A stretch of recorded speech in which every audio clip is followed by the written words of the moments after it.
पहले तो आपके चयन के लिए मैं आपको बधाई देता हूं। ठीक है, अलग विषय है कि आपने चचा को गच्चा दे ही दिया।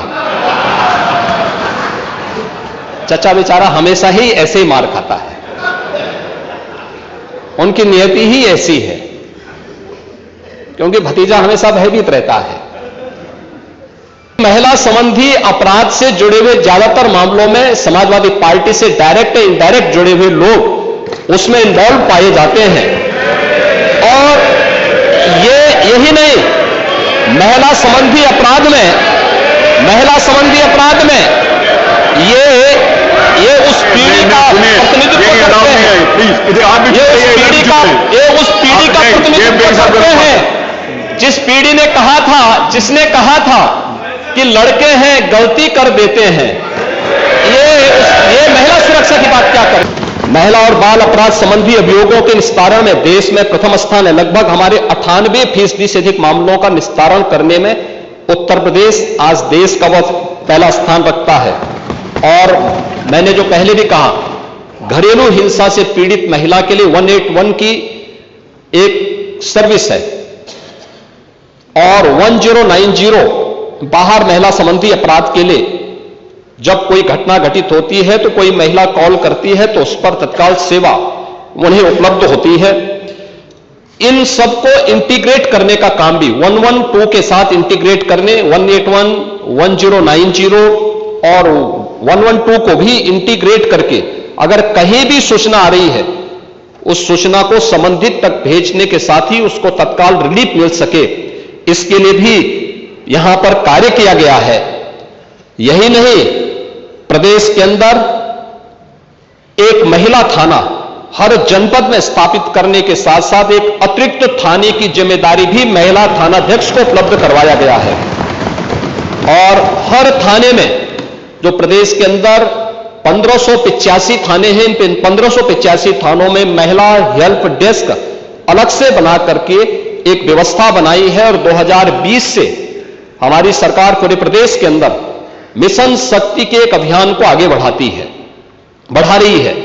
मिशन शक्ति के अंतर्गत पिछले 7 वर्ष में हम लोगों ने लगभग 1.5 लाख पुलिस कार्मिकों की भर्ती की है प्रदेश के पुलिस बल में। और मुझे बताते हुए प्रसन्नता है कि 17 के पहले जितनी भी भर्तियां हुई उन सभी को अगर हम जोड़ लें तो कुल 10,000 महिला पुलिस कार्मिक भर्ती हुई थी। लेकिन 17 से लेकर के 22-23 तक जो भर्तियां हुई, इन भर्तियों में प्रदेश में 20,000 से अधिक महिला पुलिस कांस्टेबल की भर्ती करने में हमें सफलता प्राप्त हुई। यानी आजादी के 70 वर्षों में जितनी भर्ती हुई थी महिला, उससे दुगनी भर्ती अकेले 5 वर्ष के अंदर हमने पुलिस महिलाओं को यहां पे भर्ती किया।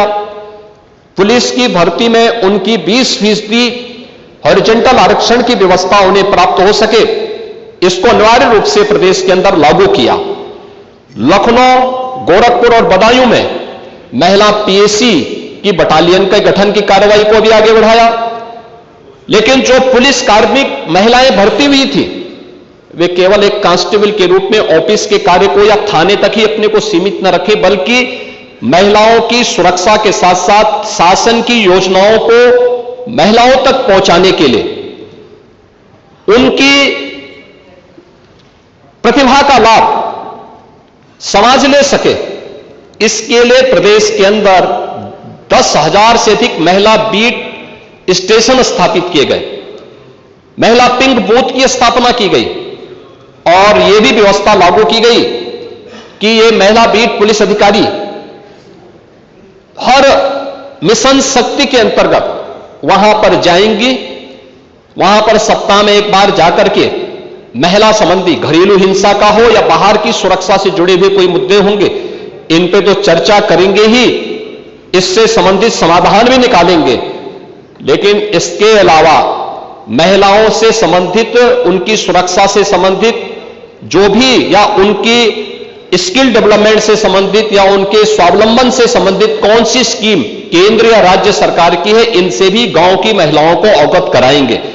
और ये मिशन शक्ति का एक कार्यक्रम प्रदेश के अंदर लगातार ये जारी है और इसके बहुत अच्छे परिणाम भी हम सबके सामने देखने को मिले हैं।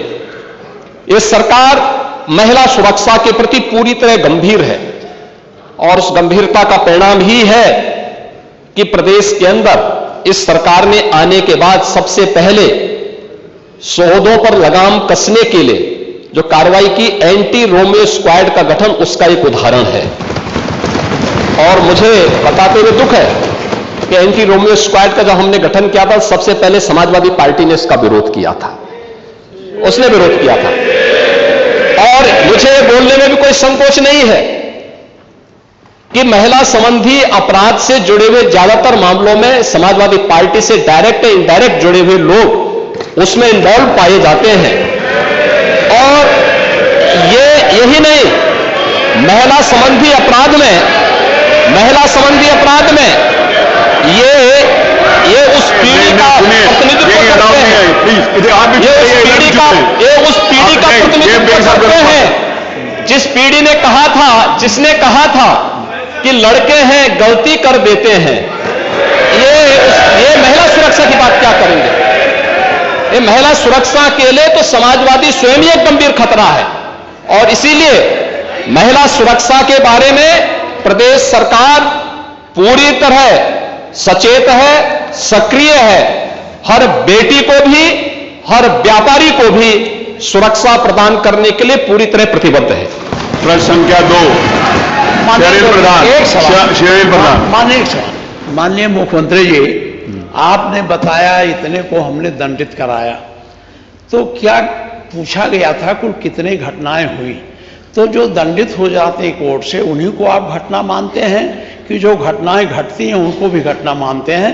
यह स्पष्ट कर दें, कुल कितनी घटनाएं घटित हुई? आपने नेता प्रतिपक्ष, मैं आपका सम्मान करता हूं और आप दो बार इस माननीय सदन के अध्यक्ष के रूप में अपनी सेवाएं दिए हैं और आपने पहला प्रश्न किया है आज यहां पर। पहले तो आपके चयन के लिए मैं आपको बधाई देता हूं। ठीक है, अलग विषय है कि आपने चचा को गच्चा दे ही दिया। चचा बेचारा हमेशा ही ऐसे ही मार खाता है, उनकी नियति ही ऐसी है, क्योंकि भतीजा हमेशा भयभीत रहता है।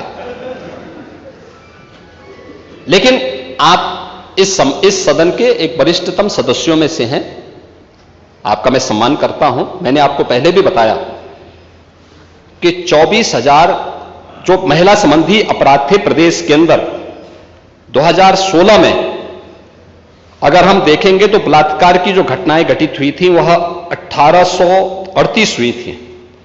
लेकिन अगर मैं 24 के अंदर की घटना बताता हूं, इनकी संख्या है 1373। और मुझे लगता है ये घटनाएं बताती है 25% से अधिक की कमी इस बारे में बताती है कि अपराधी आबादी तो बढ़ी होगी इस दौरान, और आबादी बढ़ने के क्रम में अपराध कम हो रहा है, नियंत्रित हो रहा है। लेकिन जो मैंने कहा, महिला संबंधी अपराध दोनों प्रकार के होते हैं, घर के अंदर भी होते हैं और घर के बाहर भी होते हैं। दोनों के लिए सरकार ने उस प्रकार की सेवाएं भी उपलब्ध की हैं। घरेलू हिंसा से संबंधित मामलों में 181 की सेवा है।